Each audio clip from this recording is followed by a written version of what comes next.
Good evening student. DS science classes Baikunthpur में आप सभी का स्वागत है।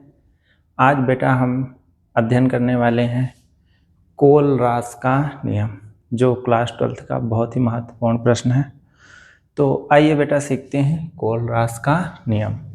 तो सबसे पहले ध्यान दीजिए कि बेटा ये जब आएगा प्रश्न कि कोलरास का नियम क्या है, इसके अनुप्रयोग लिखिए, तो ये ध्यान देंगे कि ये जो कोलरास का नियम है, ये कोलरास एक वैज्ञानिक है ना, उनके नाम पर ही कोलरास का नियम हो गया। तो कोलरास ने सन 1876 ईस्वी में इसको दिया था। एक खाली स्थानीय विकल्प में बन सकता है कि कोलरास का नियम कब प्रतिपादित हुआ, तो आप ध्यान रखेंगे कोलरास ने सन 1876 ईस्वी में इस नियम को प्रतिपादित किया था। फिर इस नियम के अनुसार अब देखिए इसमें क्या कहा है कोलरास ने अपने नियम में। उन्होंने शर्त रखी, सबसे पहले उन्होंने कहा कि अनंत तन्यता पर किसी विद्युत अपघट्ट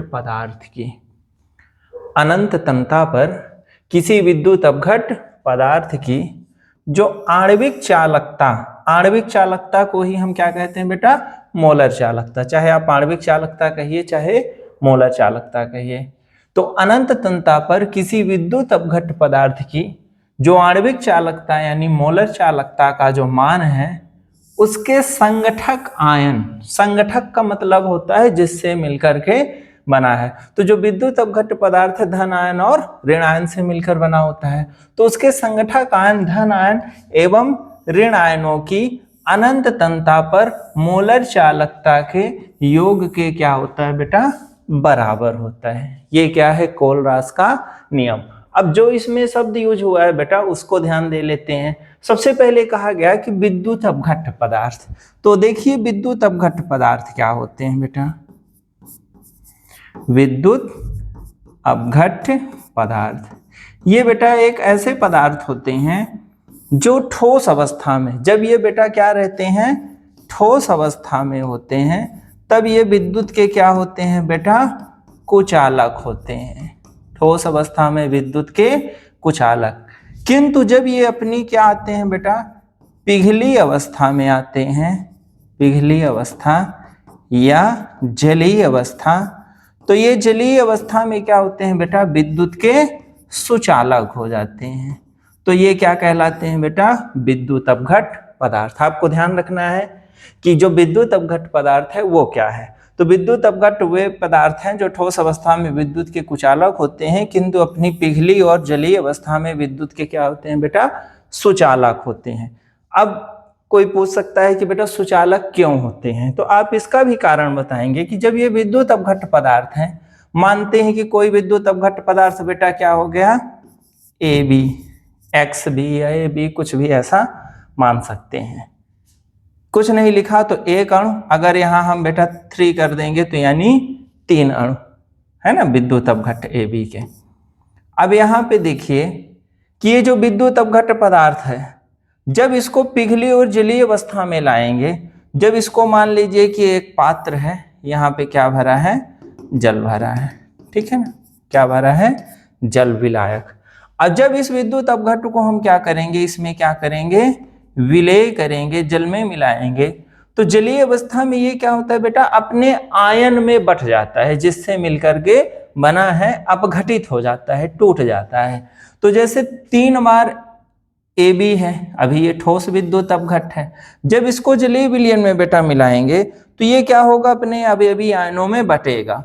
तो जैसे A positive, A positive, A positive 3 बार ये अलग हो गया, B negative, B negative, B negative, ये क्या हुआ, अलग। तो जब पॉजिटिव निगेटिव अपघटित हो जाएं, अलग हो जाएं, तो इसे हम जलीय अवस्था में देखते हैं, है ना। अब सुचालक क्यों है, तो इसी के कारण सुचालक है, क्योंकि ये जल में घोलने पर अपने समस्त आयन में क्या होते हैं, बट जाते हैं। तो इन्हीं आयनों की गति के कारण इनमें क्या होता है बेटा, विद्युत धारा प्रवाहित होती है, यानी कि बहती है, जिस कारण से हम कहते हैं कि जलीय अवस्था में विद्युत के क्या होते हैं बेटा, सुचालक होते हैं। तो आप विद्युत अपघट्ट बेटा समझ गए होंगे। विद्युत अपघट्ट 2 तरह का होता है, एक होता है प्रबल और दूसरा होता है दुर्बल। तो प्रबल वो विद्युत अपघट्ट है जो जल में घोले तो वो समस्त आयनों में उसके सभी कण क्या हो, बट जाएं, तो वो प्रबल। और जिसके समस्त कण जल में घोले तो ना बट पाए तो वो क्या कहलाता है, दुर्बल कहलाता है। तो ये बेटा विद्युत अपघट्ट की बात हुई। फिर लिखा है एक शब्द यहाँ पे बेटा, अनंत तनुता। अनंत तनुता, इसको भी समझिए। जैसे यहाँ पे ये पात्र था बेटा, यहाँ पे जल भरा है, ठीक है ना। अब हम 3 बार क्या लिए, कोई ए बी। अब मान लीजिए कि ये बेटा कैसा है, दुर्बल। ये कैसा था बेटा, प्रबल। प्रबल विद्युत था, अपघट्ट था, इसीलिए समस्त आयन में पूरे तीनों अणु आयन में बट गए। लेकिन जो दुर्बल होता है, जब इसको जल में घोला जाए तो 3 अणु हैं, तो मान लीजिए ए पॉजिटिव बी निगेटिव, ए पॉजिटिव बी निगेटिव, 2 बार ये पॉजिटिव निगेटिव आयन में बटे, लेकिन एक अणु आपस में जुड़ा रह जाता है, ये आयन में नहीं बटता। तो दुर्बल विद्युत अपघट्ट वह विद्युत अपघट्ट कहलाता है जिसको जल में घोले तो पूर्णतः आयन में वियोजित ना हो, उसे हम क्या कहते हैं, दुर्बल विद्युत अपघट्ट। तो अब यहाँ पे एक अणु जो बच गया है, अब इसको भी वियोजित करने के लिए, तोड़ने के लिए क्या करना होगा बेटा, इसमें और हम जल मिलाएं, विलायक की मात्रा और बढ़ाते जाएं, तो कुछ कंडीशन ऐसी आएगी कि ये भी बेटा आयन में बढ़ जाएगा। तो जल की मात्रा जब मिलाते मिलाते निश्चित ना रहे, इसको अनंत तनु पतला, जब जल मिलाएंगे तो जल और बढ़ता जाएगा, बढ़ता जाएगा, तो ये विलयन कैसा हो जाएगा बेटा, तनु। जब विलय की मात्रा कम हो और विलायक की अधिक हो तो उसे हम क्या कहते हैं, तनु विलयन।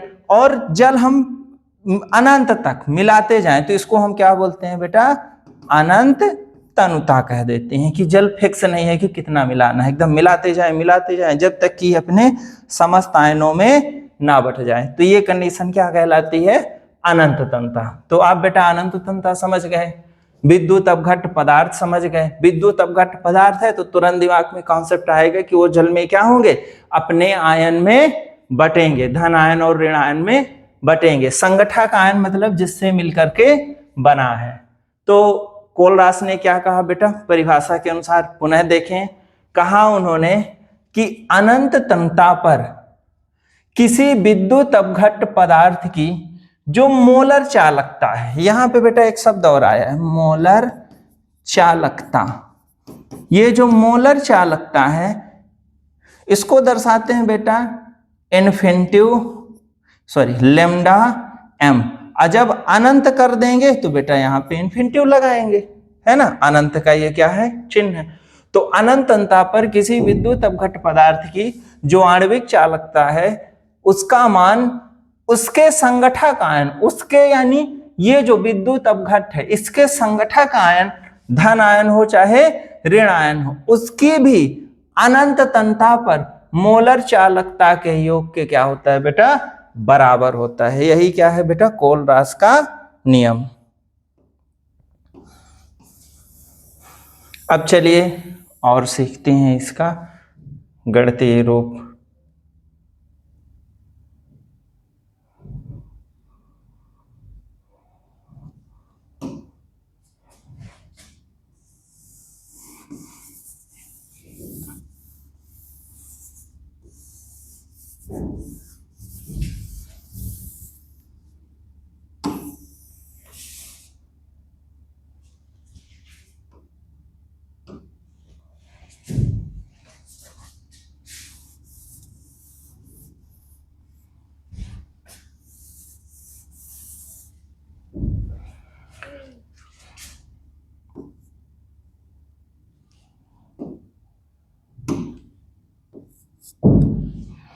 अब बेटा क्या करेंगे, ये तो क्या हो गई परिभाषा कोलरास के नियम का। अब इसको हम गणितीय रूप में, तो लिखिए अर्थात क्या कहा उन्होंने कि कौन किसके समानुपाती होता है बेटा, तो आणविक चालकता का मान उसके संगठक आयन, धन आयन एवं ऋण आयन की अनंत तनुता पर मोलर चालकता के योग के बराबर है। तो मोलर चालकता के योग के बराबर है और मोलर चालकता का मान, तो मोलर चालकता बेटा लैम्डा इन्फिनिटिव एम का जो मान होगा अनंत तनुता पर जो धन आयन और ऋण आयन, तो यहां पे बेटा मान लिया जाता है धन आयन का मान धन आयन को हम मान लेते हैं बेटा यहाँ पे क्या x, और ऋण आयन को मान लेंगे क्या y। तो अब ये जो धन आयन का मान है इसके अनंतता पर मोलर चालकता का योग, तो लैम्डा m और अनंतता पर हो गया, और धन आयन का मान प्लस ऋण आयन का मान y, ये भी अनंतता पर मोलर चालकता का मान, इसके क्या होता है बेटा बराबर। ये क्या हो गया कोलरास के नियम का गणितीय व्यंजक। तो अनंतता पर मोलर चालकता ये हुई, और ये अनंतता पर मोलर चालकता किसकी धन आयन, और ये अनंतता पर मोलर चालकता किसकी बेटा ऋण आयन। x क्या है धन आयन की संख्या, और y यहाँ पे क्या है बेटा ऋण आयन की संख्या। यहाँ पे अगर लिखना हो तो हम लिख भी सकते हैं कि जहां पर कौन क्या है, तो लिखिए कि यहाँ पर अगर ये देखें लैम्डा इन्फिनिटी m, ये क्या है बेटा अनंतता पर मोलर चालकता किसकी विद्युत अपघट्ट की। तो लिखें कि ये लैम्डा इन्फिनिटी m क्या है अनंत तनुता पर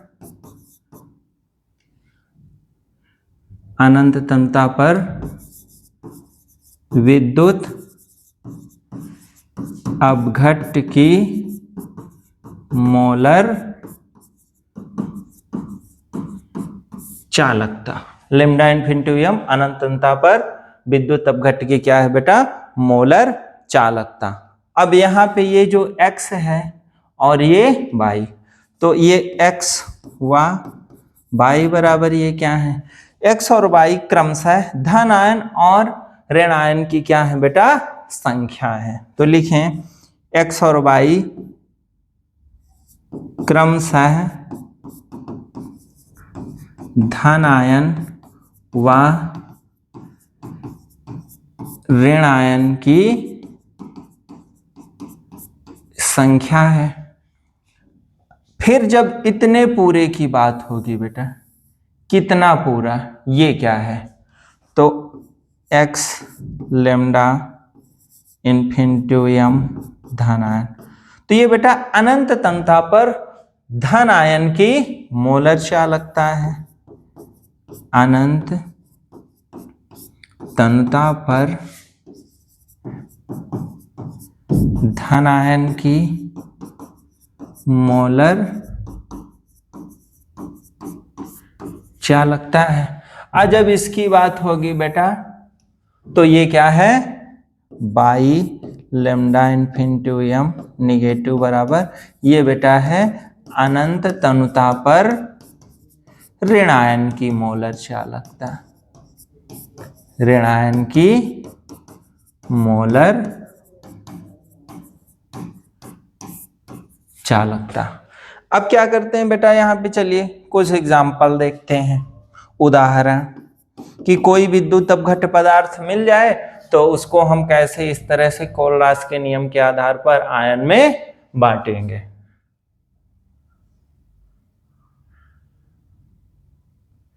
तो देखिए पहला विद्युत अपघट्ट हम ले लेते हैं बेटा क्या NaCl सोडियम क्लोराइड, ये भी क्या है बेटा एक प्रबल विद्युत अपघट्ट है।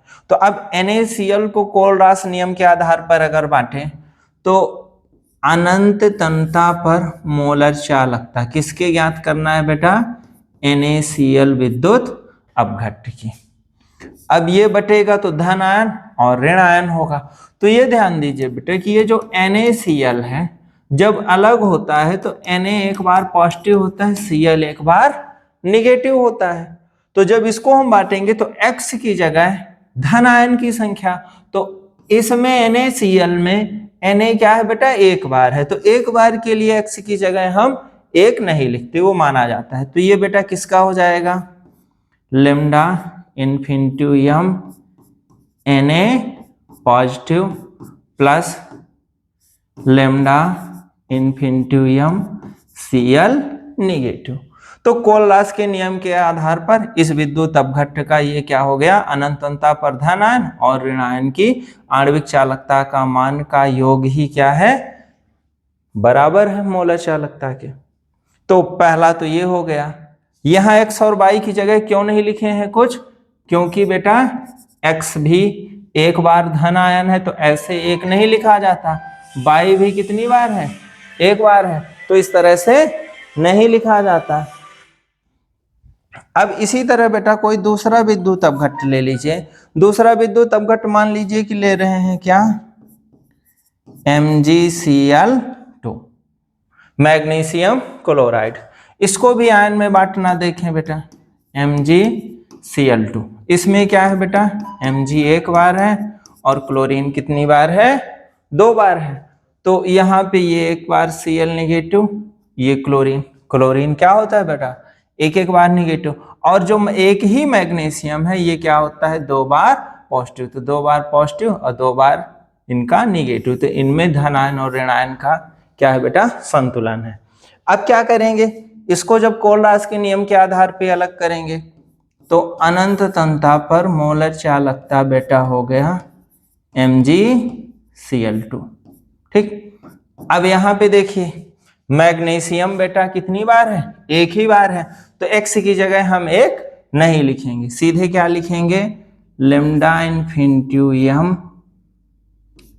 Mg, Mg पे कितना आवेश है, 2 पॉजिटिव, प्लस अब y की जगह देखिए ऋण बेटा, आयन कितनी बार है, एक ये क्लोरीन और एक ये क्लोरीन, तो यानी 2 बार है, तो यहाँ पे हम 2 लिख देंगे y की जगह, और क्या लिखेंगे, लैम्डा इन्फिनिटी Cl निगेटिव।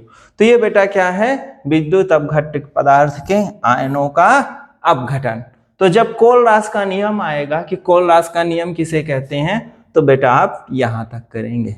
फिर इसके बाद कोलरास के नियम के अनुप्रयोग आते हैं, तो चलिए इसके बाद सीखते हैं कोलरास नियम के अनुप्रयोग।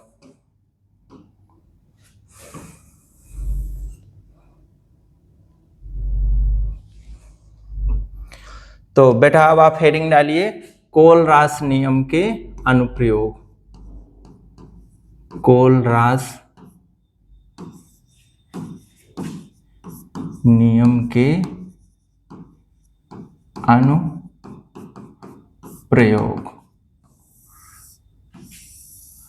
तो कोलरास नियम के अनुप्रयोग बेटा निम्नलिखित हैं।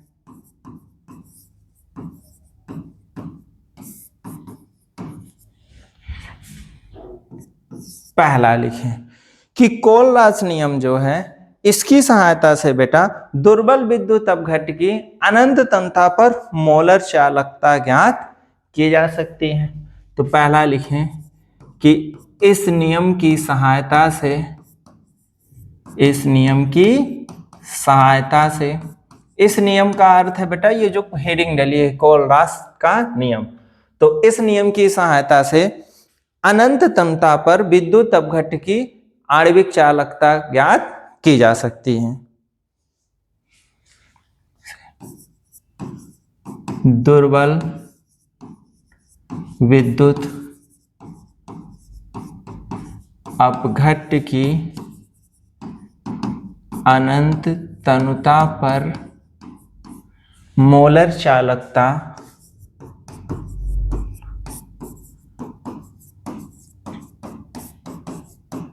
ज्ञात की जा सकती है। पहला हो गया कोलरास नियम का पहला अनुप्रयोग क्या है बेटा कि जो दुर्बल विद्युत अपघट्ट है इसकी अनंत तन्यता पर मोलर चालकता ज्ञात की जा सकती है। फिर बेटा दूसरा अनुप्रयोग कोलरास नियम का, इस नियम की सहायता से जो दुर्बल विद्युत अपघट्ट है इसके वियोजन की मात्रा ज्ञात की जा सकती है। तो लिखें इस नियम की सहायता से दुर्बल विद्युत अपघट्ट की